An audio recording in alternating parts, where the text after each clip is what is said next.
రేవంత్ రెడ్డి గారి పరిపాలన కొంచెం గాడి తప్పుతున్నట్టు దారి తప్పుతున్నట్టు కనబడుతుంది. ఇంత మాట ఎందుకంటే రకంగా డౌట్ రావచ్చు.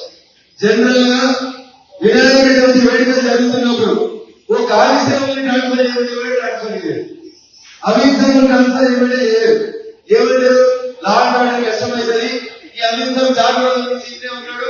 వినాయక చవితి వేడుకలు ట్రాన్స్ఫర్ చేస్తామని చెప్తారు.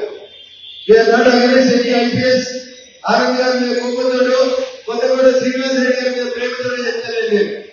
వినాయక చవితి వేడుకలు ప్రారంభమైనాక అనుకోకుండా హైదరాబాద్ పోలీస్ కమిషనర్ యొక్క మార్పు జరిగింది.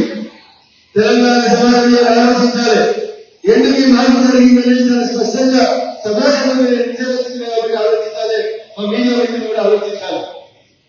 కానిస్టేబుల్ ట్రాన్స్ఫర్ చేయదు వినాయక చవితి వేడుకలు ప్రారంభమైంది. అట్లాంటిది హైదరాబాద్ కమిషనర్ కొత్తగూడ శ్రీనివాస్ రెడ్డి గారికి స్థానం చేయడం జరిగింది. ఎందుకు జరిగిందో ఒకసారి ఆలోచించాలి. మళ్ళీ చెప్తున్నారు కూడా మంచమే. ఇంతకుముందు హైదరాబాద్ కమిషనర్ చేసిండు, నిజాయితీ వెళ్ళాడు, మంచి పేరు ఉన్నాడు.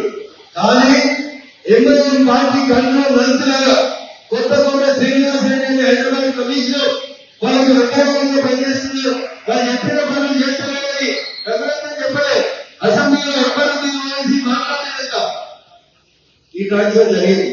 అందుకని రేవంత్ రెడ్డి గారు ఎక్కడికి ఒకసారి అసెంబ్లీ చెప్తారు, ఏమైంది కాదు కేసీఆర్ దగ్గర శ్రీవికి రాజ్యంలో ఉందని ఆ రోజు అసెంబ్లీ చెప్తే ఈరోజు ఎవ్వరికి చెప్పినట్టు మేము భారతీయ జనతా పార్టీ నాయకులు కార్యకర్తలు భావిస్తా ఉన్నాం. ఎందుకు వినాయక చవితి వేడుకలు ప్రారంభమవుతుందో అమలపిల్ల హైదరాబాద్ లో ఒక కీలకమైన బాధ్యత ఉన్నటువంటి కమిషనర్కి రేవంత్ రెడ్డి గారు తెలియజేశారు. ఎవరి మెప్పు కోసం హైదరాబాద్ కమిషనర్ శ్రీనివాస్ రెడ్డి తెలియజేసింది. నేను మళ్ళీ చెప్తున్నాను సార్, ఎట్లా మీ ఇంగ్లీష్ చెప్తూనే ఉంటాడు నగరంలో మాట్లాడేవాడు స్థానం గారు శ్రీనివాస్ రెడ్డి. కానీ అప్పటి ఎమ్మెల్యే పార్టీని మెప్పించబడదు. హైదరాబాద్ జరుగుతున్నటువంటి కూర్చోని పక్కగా కట్టించడానికి ఈ హైదరాబాద్ పోలీస్ కమిషనర్ మార్చిందని ఈ సమాజం భావిస్తా ఉంది.